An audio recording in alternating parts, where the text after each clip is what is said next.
दरअसल social media पर एक वीडियो बहुत तेज़ी के साथ वायरल हो रहा था, जो एक मोबाइल से दूसरे मोबाइल पर वायरल होते होते एक दिन उसी इंसान के पास पहुंच जाता है जिसका वो वीडियो होता है।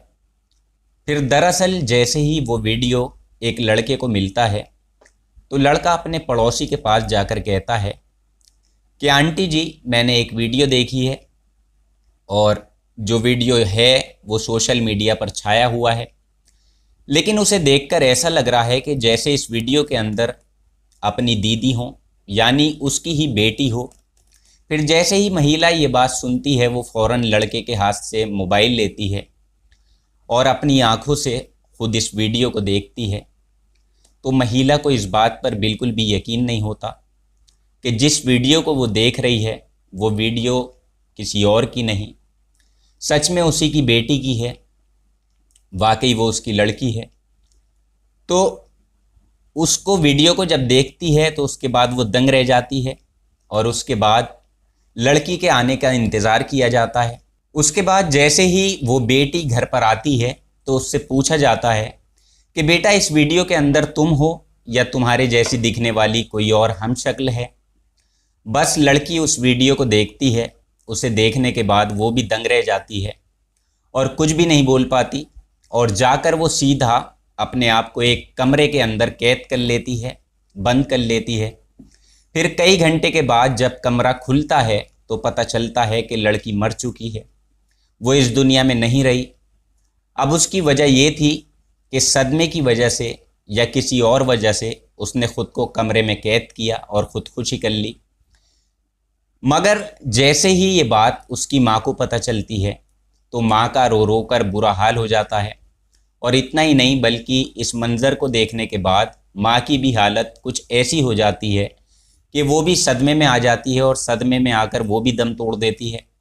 फिर जैसे ही ये ख़बर पूरे गांव में आग की तरह फैलती है तो माँ बेटी के ख़त्म होने की वजह सभी लोग जानना चाहते हैं कि आखिरकार दोनों की मौत की वजह क्या है। और केवल बस यही एक वीडियो नहीं थी जो सोशल मीडिया पर वायरल हो रही थी, बल्कि इनके साथ कुछ फ़ोटोग्राफ भी थे और जो सोशल मीडिया पर लगातार वायरल हो रहे थे। और जैसे जैसे वीडियो वायरल हो रही थी, हर फोटोग्राफ में अलग अलग चेहरे नज़र आ रहे थे, यानी अलग अलग लड़कियां, जिसे देखकर लोगों को लगा कि ये कोई एक लड़की नहीं बल्कि अलग अलग लड़कियां हैं। बस इतना पता चलने के बाद 7-8 गाँव में हड़कंप सा मच जाता है, जिस वजह से कई रिश्ते भी टूटने की कगार पर आ जाते हैं। तो देखिए, आज की कहानी एक ऐसे व्यक्ति की है जिसने न जाने कितनी महिलाओं की, कितनी लड़कियों की ज़िंदगी को हमेशा हमेशा के लिए बर्बाद कर दिया। तो आइए इस घटना के बारे में पूरा विस्तार से जान लेते हैं।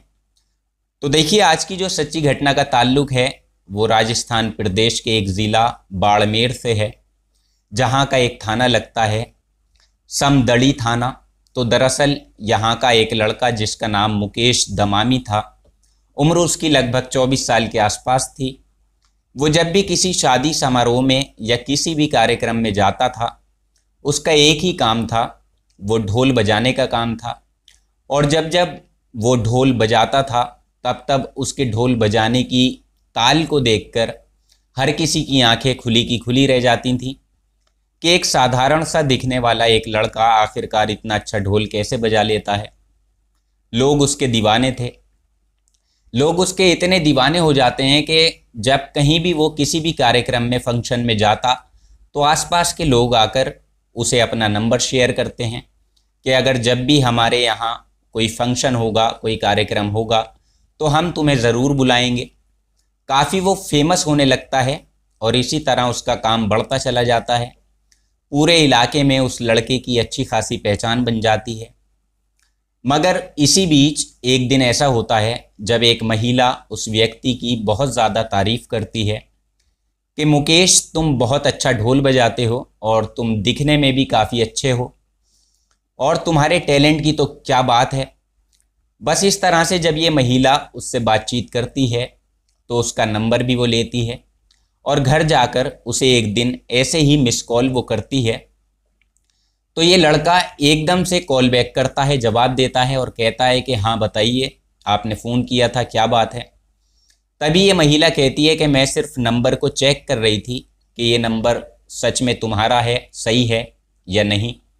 अब देखिए यहाँ से इन दोनों की बातचीत का सिलसिला शुरू हो जाता है और महिला का जब मन करता था उससे वो बातचीत कर लिया करती थी एक दोस्ती की तौर पर, और जब उस लड़के को मौका मिलता था वो भी इससे बातचीत कर लिया करता था। अब देखते ही देखते बातचीत का सिलसिला कब जाकर वीडियो कॉल पर थम जाता है कुछ पता ही नहीं चलता। फिर एक दिन वीडियो कॉल करते करते इस महिला से वो कुछ ऐसी डिमांड कर बैठता है जिसे शायद नहीं करना चाहिए, या इस महिला को थोड़ा संभल कर चलना चाहिए था। यानी ऐसा होता है कि वीडियो कॉल पर वो डिमांड करता है कि मुझे तुम्हें न्यूड देखना है। अब जब बात न्यूड देखने की आती है तो महिला पहले तो शुरुआत में इस पर ना नुक्कड़ करती है, लेकिन जैसे जैसे उसकी डिमांड बढ़ रही थी वैसे वैसे वो उसकी बातों में उलझती जा रही थी, और फिर देखते ही देखते महिला ने उसकी बात कब मान ली और ख़ुद को उसकी इच्छा अनुसार वीडियो कॉल पर दिखा दिया। वो उसके सामने न्यूड आ जाती है। अब देखिए यहाँ ये पहला दिन था, मगर इसके बाद से फिर ये सिलसिला शुरू हो जाता है और बात फिर मिलने मिलाने तक पहुँच जाती है। तो एक दिन ऐसा होता है, एक ऐसा मौका आता है कि जब ये महिला अपने घर पर बिल्कुल अकेली थी, तभी ये मुकेश इसके घर पर पहुंचता है और साथ में कोल्ड ड्रिंक लेकर जाता है। और वहां पहुंचकर पहले तो ये उससे बातचीत करता है, उसके साथ थोड़ी देर बैठता है, फिर बातचीत करते करते इस महिला को वो कोल्ड ड्रिंक में कुछ ऐसा नशीला चीज़ मिलाकर देता है जिसे पीने के बाद थोड़ी सी ही देर में उसकी हालत बेहोशी जैसी हो जाती है। फिर इसी हालत में ये उसे बेड पर लिटा देता है। साथ ही वो अपने मोबाइल को कुछ ऐसी जगह पर छुपाता है जहाँ से पूरी की पूरी वीडियो बन सके। यानी उसके साथ जितना वक्त भी वो रुकता है उतने वक्त में ही वो उसके साथ कुछ आपत्तिजनक वीडियो अपने कैमरे में उतार लेता है मोबाइल में। फिर यहाँ से जाने के बाद वो इस महिला को उसके बारे में एक एक बात बताता है। वो कहता है मैंने तुम्हारे साथ ऐसा करके तुम्हारी वीडियो बना ली है। यानी कुल मिलाकर यहाँ से ब्लैकमेलिंग की कहानी शुरू होती है, और जिसके ज़रिए वो जब भी उसका मन करता था उसके साथ वो गंदा काम करने का, तब वो उसकी वीडियो का सहारा बनकर, उसका सहारा लेकर उसे ब्लैकमेल करता था कि मैं तुम्हारे पास आ रहा हूँ, मैंने तुम्हारा वीडियो बनाया था, और उसे दिखाता भी है, जिसकी वजह से महिला अपनी ही वीडियो देखकर बहुत ज़्यादा परेशान हो जाती है। वो सोच नहीं पाती कि क्या करे, क्योंकि जब जब मुकेश का मन करता था तब वो इस महिला के पास आता था, और अब उसकी डिमांड का सिलसिला इतना बढ़ जाता है कि अब वो उसके साथ उसी वीडियो के बल पर शारीरिक संबंध तक बनाने लगता है। इतना ही नहीं, साथ ही वो अपने लिए पैसों की भी डिमांड करता है, क्योंकि उसे पैसों की ज़रूरत होती थी। तो यहाँ से ये पहली कहानी की शुरुआत होती है। मगर इस दिन के बाद एक और ऐसी नाबालिग लड़की उसके सामने आती है जिसकी उम्र लगभग 14 साल के आसपास होती है। वो लड़की भी इसके ढोल बजाने से इतना ज़्यादा इम्प्रेस हो जाती है कि इन दोनों की बातचीत का सिलसिला चैटिंग के ज़रिए शुरू होता है। उसके बाद दोनों ऑनलाइन बातें करते हैं, और फिर ऑनलाइन बातें करने के दौरान ही ये वीडियो कॉल भी करते हैं। ठीक वैसे ही वीडियो कॉल के ज़रिए उस लड़की की भी ये एक अश्लील तस्वीर बनाता है और इस लड़की को ब्लैकमेल करता है। उसी तस्वीर के ज़रिए उसको अपने पास बुलाता है, बिल्कुल वैसे ही जैसे पहले किया। इसको भी वो कुछ नशीला पदार्थ कोल्ड ड्रिंक में मिलाकर देता है, तो उसके साथ भी ये शारीरिक संबंध बनाता है। उसका भी एक वीडियो रिकॉर्ड करता है, और फिर उसी वीडियो के माध्यम से लड़की को ब्लैकमेल करके जब उसका मन करता है तब उसे अपने पास बुलाने के लिए मजबूर करता है। यानी कुल मिलाकर यहाँ से ये अब लगातार जब जब किसी शादी या प्रोग्राम में जाता था, जहाँ जहाँ ये ढोल बजाता था, वहाँ वहाँ से कोई ना कोई महिला इसके जाल में फंस जाती थी जो अच्छे बड़े घर की होती थी। तो जानबूझकर ये उनके संपर्क में आता था और उनसे बातचीत करता था, और धीरे धीरे करके इसका सिलसिला लगातार एक दिन काफ़ी संख्या में बढ़ता चला जाता है। और जब ये लगभग 7 गांव की 40 महिलाओं के साथ ऐसा ही घिनौना काम करता है और उनकी वीडियो बनाकर उन्हें ब्लैकमेल करता है, और साथ ही देखिए सोशल मीडिया पर वायरल करने की उन्हें ये धमकी भी देता था। यहाँ तक कि काफ़ी सारे पैसे भी ये उन महिलाओं से ऐंठ चुका था, और इसके बाद उसकी लाइफ स्टाइल का तरीका पूरी तरह से बदल चुका था, रहन सहन का तरीका। अब वो अच्छे अच्छे कपड़ों में, अच्छे अच्छे लिबास में आ जाता है और हर एक ज़रूरत की चीज़ें अब उसके पास मौजूद होती हैं।